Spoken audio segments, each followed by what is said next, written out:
The data miners are at it again. This time they've discovered some really wacky properties of the Trizooka hitbox.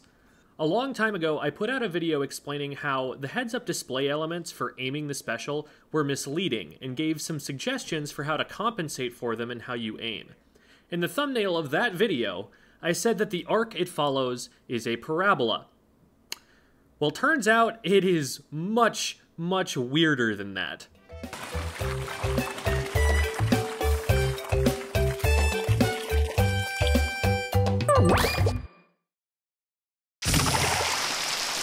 Before I get into it, I need to say that while I'm trying to be careful in my presentation of this information, it gets very detailed and technical.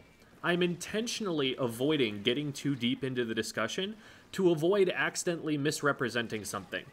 If any of this ends up being interesting to you, I would urge you to first go and read through the Twitter thread yourself before you repeat any of the information to make sure that you understand it. I also want to make sure that Zerit D and the other data miners involved get their due credit.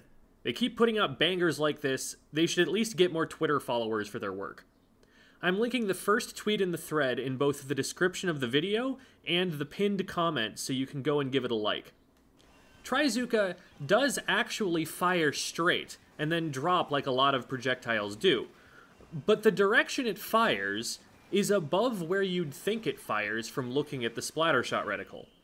Aiming a Trizooka is also less sensitive to up and down movement than your normal vertical camera movement is, so if you aim up, it'll move less up and fire lower than you think it will, while if you aim down, it'll move less down and fire higher than you think it will.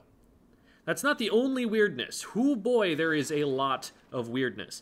It turns out that the hitbox that detects whether the Trizooka projectile has hit a wall is much smaller than the hitbox that detects whether it has hit a player.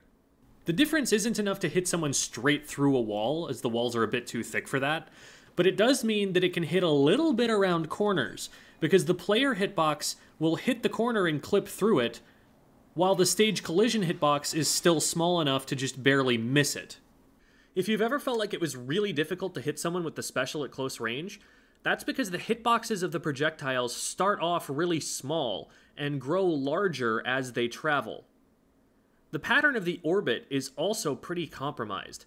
Because the projectiles don't all fire at exactly the same time, and because of the way their starting positions are offset from one another, two of the hitboxes clump up and overlap each other, instead of all three of the hitboxes being equidistant and covering space that's uncovered by the other hitboxes. What a video game we play.